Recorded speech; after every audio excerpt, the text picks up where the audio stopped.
Ryan is not giving up 5 hits. And then Austin Gomber on a 3-game streak with over 5 strikeouts. Nah, that's gotta stop. First off, Austin Gomber's strikeout line is at 4.5.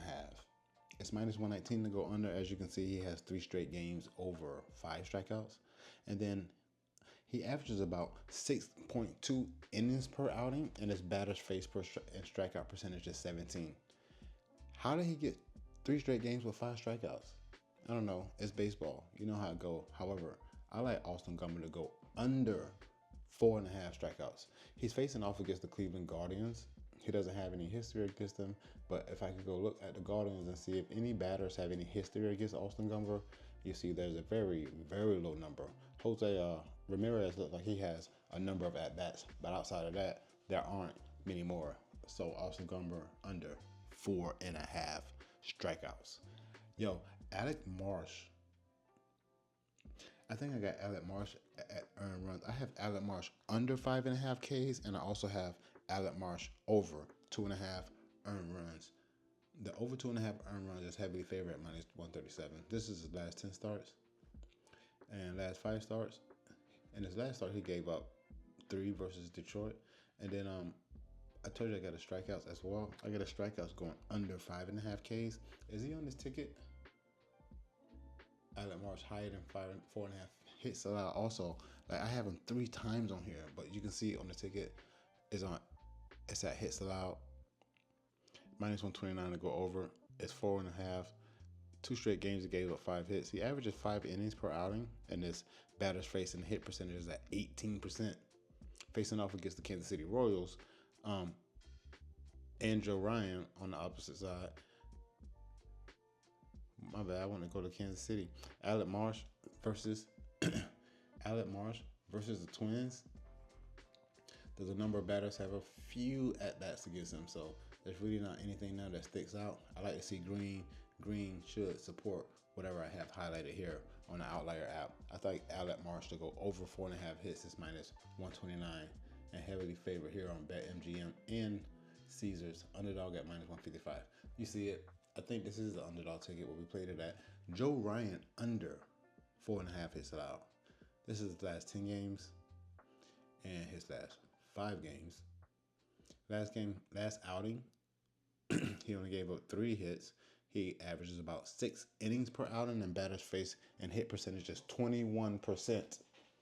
21%, Joe Ryan. Let's get it, bro. Do not give up 5 hits. The under is heavily favored at 5.5, minus 148. And you see the consensus here is only Caesars, BetMGM. I don't even know if I got Joe Ryan on here. I got him under 5.5 hits.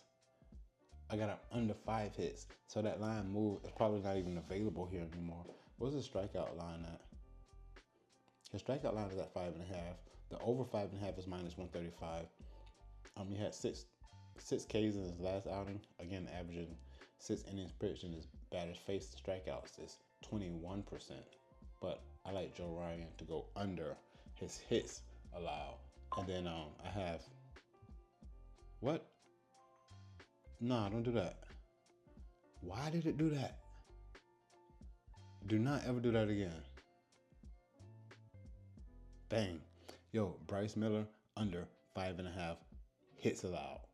Again, is he on this ticket? He is. It's at 5. It went up to 5.5. Oh, I might be in trouble.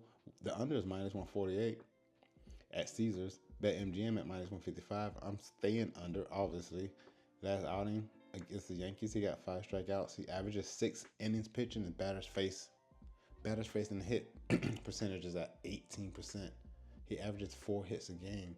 Like, again, under 5.5 hits allowed. He averaging about 4. This should smack. One more for this ticket. This is a 5-man flex play, and this is Framber Valdez. And I think we played his hits also. Did we?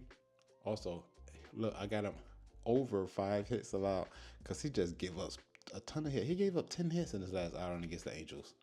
Like, look at his last 10 starts. Last 5 starts. How is he a starter? And he goes about 6 innings. He had 26% batter face and hit percentage. What is the strikeouts at?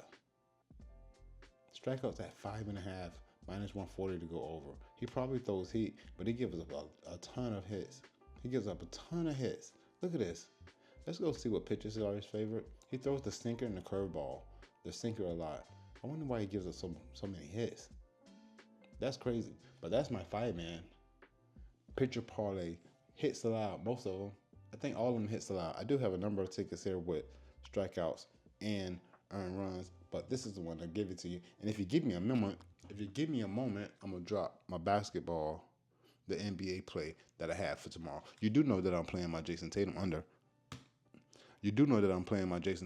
But it's heads up. I played it on Flip. It's minus 120, and the PRA line is at 45.5. Hold on, let me go get my ticket real quick.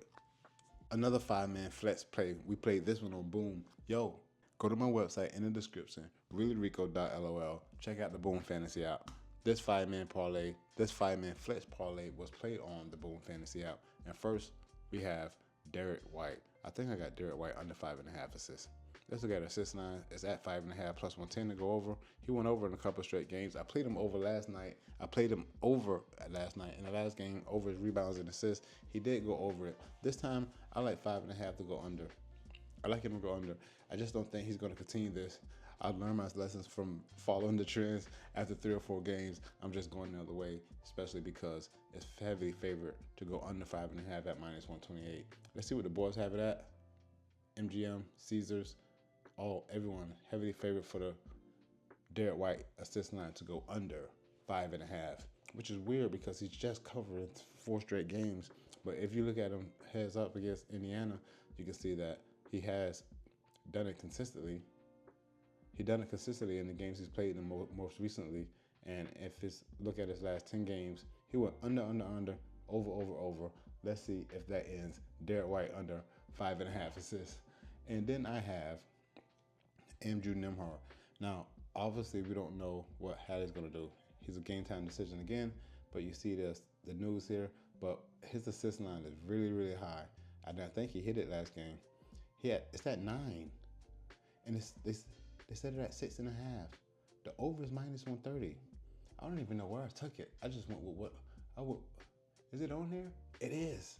It's at 9. But see, this is determined if Hallie plays. You know what I mean? Hallie don't play, he get 9. It's at 6.5. He's a game time decision. It's still at 6.5 and minus 130 to go over. I don't know. But again, 5-man flex play because you never know. Hey, Obi Toppin rebound line is at 3.5. Go to the rebounds. It's at 3.5. And he probably won't get 3 rebounds or 4. But it's over. It's favored at minus 130. The boys like it to go over. This is his last 10 games. And last 5 games, he is not covering this.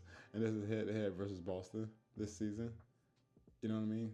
2 straight games going under it. I mean, I understand that it's favored, and I put it on a 5-man flex play. But, bro, you got to do something. You got to give me some rebounds. Look at his rebound chances. His rebound chances at 7.3.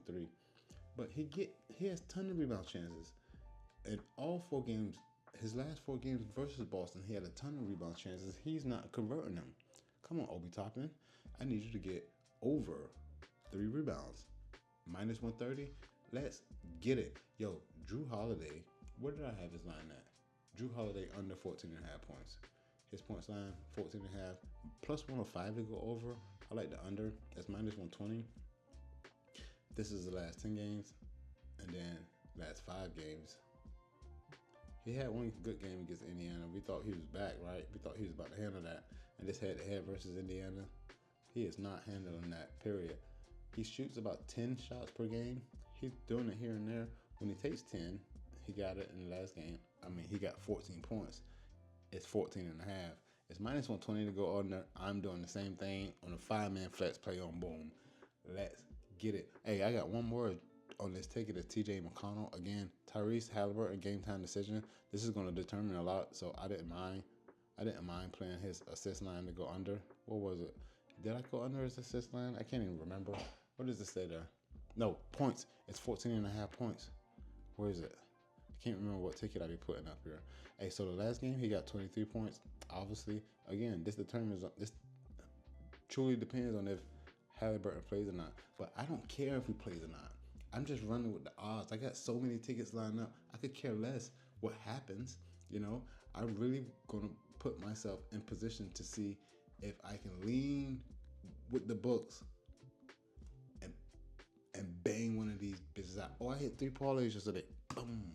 Yo, we hit 3 parlays yesterday. 2 in baseball, 1 on basketball. I did miss something I put in the video. The main ticket I put in the video, it chalked, but I think it only lost 2 out of the 5.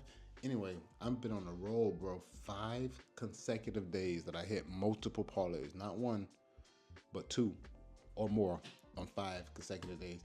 Hey, I gotta show you my Jason Tatum play. I didn't put it on the parlay. I played it straight up. It's on flip at -120. But bro, this is the last 20 games. It's at 45.5. Those of you who have followed me for a long time know I was playing this in March. So I don't see how anyone can look at this and be like, why do you keep going Jason Tatum under? What do you mean why? What do you mean? Oh, well, he's going to play well in the playoffs. Bro, he's done one time that he's covered back to back. And again, this line isn't always at 45.5. I started back here, it was at 41.5. And I committed to continue to play it to go under anything over 42.5. And I'm not running away from it. It's only a few games left. We got the finals. We got a couple games here and there. I'm going to keep playing it under. But this time I didn't put it on the parlay. I played it straight up. Again, it's on flip at -120. Bang. Yo, you already know. Let's get this dough.